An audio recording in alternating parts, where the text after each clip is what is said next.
ऐसा माना जाता है कि मूल रामायण की रचना ऋषि वाल्मीकि द्वारा की गई थी, लेकिन कई अन्य संतों और वेद पंडितों जैसे तुलसीदास, संत एकनाथ इत्यादि ने भी इसके अन्य संस्करणों की रचना की है। हालांकि प्रत्येक संस्करण में अलग अलग तरीके से कहानी का वर्णन किया गया है, लेकिन मूल रूपरेखा एक ही है। ऐसा माना जाता है कि रामायण की घटना 4 थी और 5वीं शताब्दी ईपू की है।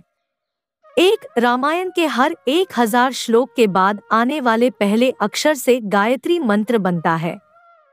गायत्री मंत्र में 24 अक्षर होते हैं और वाल्मीकि रामायण में 24,000 श्लोक है। रामायण के हर 1000 श्लोक के बाद आने वाले पहले अक्षर से गायत्री मंत्र बनता है। यह मंत्र इस पवित्र महाकाव्य का सार है। गायत्री मंत्र को सर्वप्रथम ऋग्वेद में उल्लिखित किया गया है।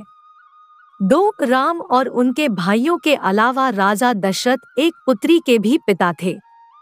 श्री राम के माता पिता एवं भाइयों के बारे में तो प्रायः सभी जानते हैं, लेकिन बहुत कम लोगों को यह मालूम है कि राम की एक बहन भी थी जिनका नाम शांता था। वे आयु में चारों भाइयों से काफी बड़ी थी। उनकी माता कौशल्या थी। ऐसी मान्यता है कि एक बार अंग देश के राजा रोमपद और उनकी रानी वर्षिणी अयोध्या आए। उनको कोई संतान नहीं थी। बातचीत के दौरान राजा दशरथ को जब यह बात मालूम हुई तो उन्होंने कहा, मैं अपनी बेटी शांता आपको संतान के रूप में दूंगा। यह सुनकर रोमपद और वर्षिणी बहुत खुश हुए। उन्होंने बहुत स्नेह से उसका पालन पोषण किया और माता पिता के सभी कर्तव्य निभाए।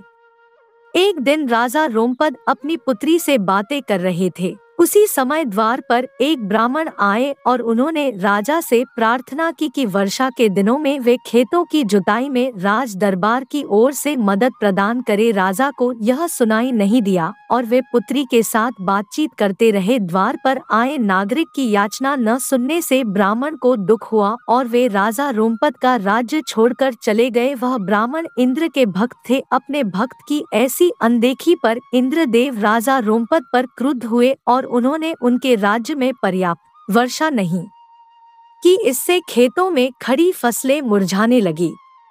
इस संकट की घड़ी में राजा रोमपद ऋष्यशृंग ऋषि के पास गए और उनसे उपाय पूछा। ऋषि ने बताया कि वे इंद्रदेव को प्रसन्न करने के लिए यज्ञ करें। ऋषि ने यज्ञ किया और खेत खलिहान पानी से भर गए। इसके बाद ऋष्यशृंग ऋषि का विवाह शांता से हो गया और वे सुखपूर्वक रहने लगे। बाद में ऋष्यशृंग ने ही दशरथ की पुत्र कामना के लिए पुत्रकामेष्टि यज्ञ करवाया था। जिस स्थान पर उन्होंने यह यज्ञ करवाया था वह अयोध्या से लगभग 39 किमी पूर्व में था और वहां आज भी उनका आश्रम है और उनकी तथा उनकी पत्नी की समाधियां है। राम जन्मभूमि अयोध्या के बारे में 10 ऐतिहासिक तथ्य। 3 राम विष्णु के अवतार हैं, लेकिन उनके अन्य भाई किसके अवतार थे? राम को भगवान विष्णु का अवतार माना जाता है, लेकिन आपको पता है कि उनके अन्य भाई किसके अवतार थे? लक्ष्मण को शेषनाग का अवतार माना जाता है, जो क्षीरसागर में भगवान विष्णु का आसन है, जबकि भरत और शत्रुघ्न को क्रमशः भगवान विष्णु द्वारा हाथों में धारण किए गए सुदर्शन चक्र और शंखशैल का अवतार माना जाता है। 4 सीता स्वयंवर में प्रयुक्त भगवान शिव के धनुष का नाम। हम में से अधिकांश लोगों को पता है कि राम का सीता से विवाह एक स्वयंवर के माध्यम से हुआ था। उस स्वयंवर के लिए भगवान शिव के धनुष का इस्तेमाल किया गया था, जिस पर सभी राजकुमारों को प्रत्यंचा चढ़ाना था। लेकिन बहुत कम लोगों को पता होगा कि भगवान शिव के उस धनुष का नाम पिनाक था। 5 लक्ष्मण को गुदाकेश के नाम से भी जाना जाता है।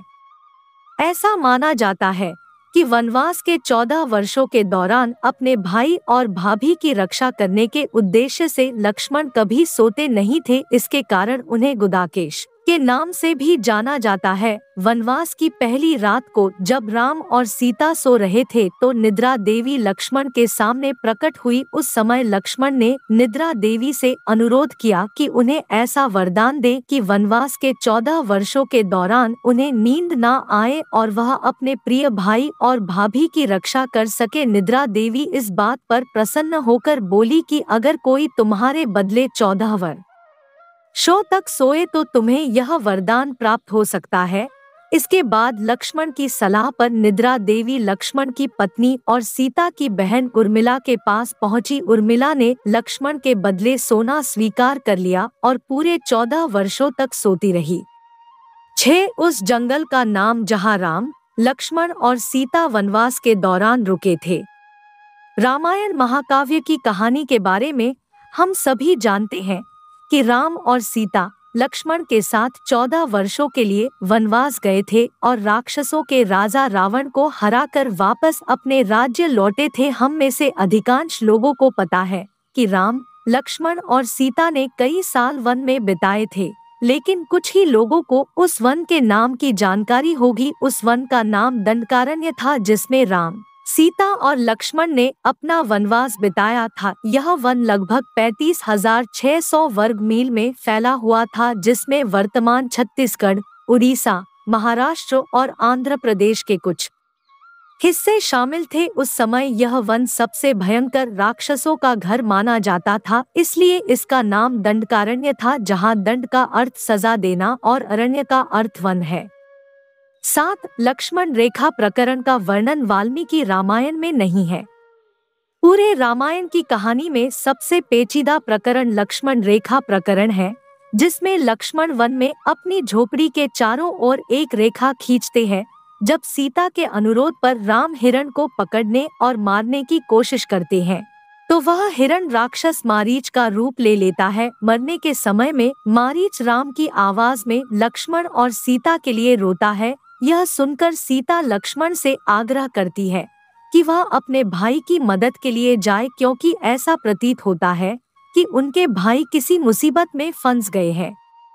पहले तो लक्ष्मण सीता को अकेले जंगल में छोड़कर जाने को राजी नहीं हुए, लेकिन बार बार सीता द्वारा अनुरोध करने पर वह तैयार हो गए। इसके बाद लक्ष्मण ने झोपड़ी के चारों ओर एक रेखा खींची और सीता से अनुरोध किया कि वह रेखा के अंदर ही रहे, और यदि कोई बाहरी व्यक्ति इस रेखा को पार करने की कोशिश करेगा तो वह जलकर भस्म हो जाएगा। इस प्रकरण के संबंध में अज्ञात तथ्य यह है कि इस कहानी का वर्णन ना तो वाल्मीकि रामायण में है और ना ही रामचरितमानस में है, लेकिन रामचरितमानस के लंका कांड में इस बात का उल्लेख रावण की पत्नी मंदोदरी द्वारा किया गया है।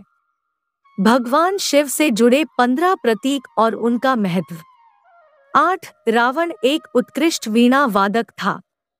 रावण सभी राक्षसों का राजा था। बचपन में वह सभी लोगों से डरता था, क्योंकि उसके 10 सिर थे। भगवान शिव के प्रति उसकी दृढ़ आस्था थी। इस बात की पुख्ता जानकारी है कि रावण एक बहुत बड़ा विद्वान था और उसने वेदों का अध्ययन किया था। लेकिन क्या आपको पता है कि रावण के ध्वज में प्रतीक के रूप में वीणा होने का कारण क्या था? चूंकि रावण एक उत्कृष्ट वीणा वादक था, जिसके कारण उसके ध्वज में प्रतीक के रूप में वीणा अंकित था। हालांकि रावण इस कला को ज्यादा तवज्जो नहीं देता था, लेकिन उसे यह यंत्र बजाना पसंद था। 9 इंद्र के ईर्ष्यालु होने के कारण कुंभकर्ण को सोने का वरदान प्राप्त हुआ था। रामायण में एक दिलचस्प कहानी हमेशा सोने वाले कुंभकर्ण की है। कुंभकर्ण रावण का छोटा भाई था, जिसका शरीर बहुत ही विकराल था। इसके अलावा वह पेटू बहुत अधिक खाने वाला भी था। रामायण में वर्णित है कि कुंभकर्ण लगातार 6 महीनों तक सोता रहता था और फिर सिर्फ एक दिन खाने के लिए उठता था और पुनः 6 महीनों तक सोता रहता था। लेकिन क्या आपको पता है कि कुंभकर्ण को सोने की आदत कैसे लगी थी? एक बार एक यज्ञ की समाप्ति पर प्रजापति ब्रह्मा कुंभकर्ण के सामने प्रकट हुए और उन्होंने कुंभकर्ण से वरदान मांगने को कहा। इंद्र को इस बात से डर लगा कि कहीं कुंभकर्ण वरदान में इंद्रासन न मांग ले। अतः उन्होंने देवी सरस्वती से अनुरोध किया कि वह कुंभकर्ण की जिह्वा पर बैठ जाएं, जिससे वह इंद्रासन के बदले निद्रासन मांग ले। इस प्रकार इंद्र की ईर्ष्या की वजह से कुंभकर्ण को सोने का वरदान प्राप्त हुआ था। 10 नासा के अनुसार रामायण की कहानी और आदम का पुल एक दूसरे से जुड़े हुए हैं। रामायण की कहानी के अंतिम चरण में वर्णित है कि राम और लक्ष्मण ने वानर सेना की मदद से लंका पर विजय प्राप्त करने के लिए एक पुल का निर्माण किया था। ऐसा माना जाता है कि यह कहानी लगभग 1750 0,000 साल पहले की है। हाल ही में नासा ने पाक जलसंधि में श्रीलंका और भारत को जोड़ने वाले एक मानव निर्मित प्राचीन पुल की खोज की है और शोधकर्ताओं और पुरातत्वविदों के अनुसार इस पुल के निर्माण की अवधि रामायण महाकाव्य में वर्णित पुल के निर्माण काल से मिलती है। नासा के उपग्रहों द्वारा खोजे गए इस पुल को आदम का पुल कहा जाता है और इसकी लंबाई लगभग 30 किलोमीटर है। 11 रावण को पता था कि वह राम के हाथों मारा जाएगा। रामायण की पूरी कहानी पढ़ने के बाद हमें पता चलता है कि रावण एक क्रूर और सबसे विकराल राक्षस था जिससे सभी लोग घृणा करते थे। जब रावण के भाइयों ने सीता के अपहरण की वजह से राम के हमले के बारे में सुना तो अपने भाई को आत्मसमर्पण करने की सलाह दी थी। यह सुनकर रावण ने आत्मसमर्पण करने से इनकार कर दिया और राम के हाथों मरकर मोक्ष पाने की इच्छा प्रकट की। उसके कहा कि अगर राम और लक्ष्मण दो सामान्य इंसान हैं तो सीता मेरे पास ही रहेगी, क्योंकि मैं आसानी से उन दोनों को परास्त कर दूंगा और यदि वे देवता हैं तो मैं उन दोनों के हाथों मरकर मोक्ष प्राप्त करूंगा। 12 आखिर क्यों राम ने लक्ष्मण को मृत्युदंड दिया? रामायण में वर्णित है कि श्री राम ने न चाहते हुए भी जान से प्यारे अपने छोटे भाई लक्ष्मण को मृत्युदंड दिया था। आखिर क्यों भगवान राम ने लक्ष्मण को मृत्युदंड दिया था?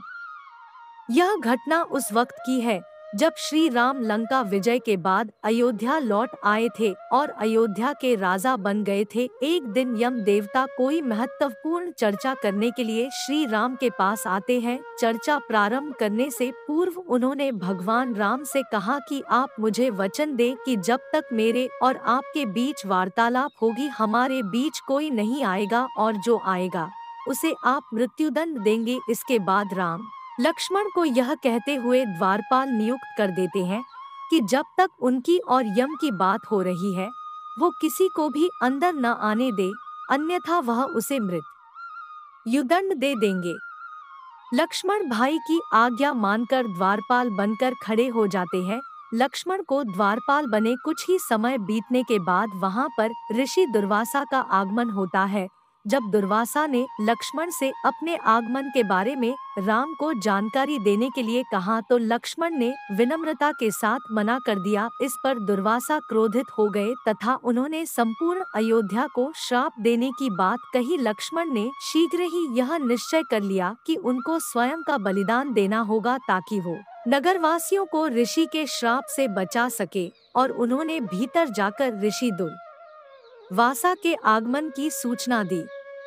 अब श्री राम दुविधा में पड़ गए क्योंकि उन्हें अपने वचन के अनुसार लक्ष्मण को मृत्युदंड देना था। इस दुविधा की स्थिति में श्री राम ने अपने गुरु वशिष्ठ का स्मरण किया और कोई रास्ता दिखाने को कहा। गुरुदेव ने कहा कि अपनी किसी प्रिय वस्तु का त्याग उसकी मृत्यु के समान ही है, अतः तुम अपने वचन का पालन करने के लिए लक्ष्मण का त्याग कर दो। लेकिन जैसे ही लक्ष्मण ने यह सुना तो उन्होंने राम से कहा कि आप भूल कर भी मेरा त्याग नहीं करना, आपसे दूर रहने से तो यह अच्छा है कि मैं आपके वचन का पालन करते हुए मृत्यु को गले लगा लूं। ऐसा कहकर लक्ष्मण ने जल समाधि ले ली। 13 राम ने सरयू नदी में डुबकी लगाकर पृथ्वीलोक का परित्याग किया था। ऐसा माना जाता है कि जब सीता ने पृथ्वी के अंदर समाहित होकर अपने शरीर का परित्याग कर दिया तो उसके बाद राम ने सरयू नदी में जल समाधि लेकर पृथ्वीलोक का परित्याग किया था। दोस्तों, वीडियो पसंद आया हो तो वीडियो को लाइक और शेयर करें। धन्यवाद।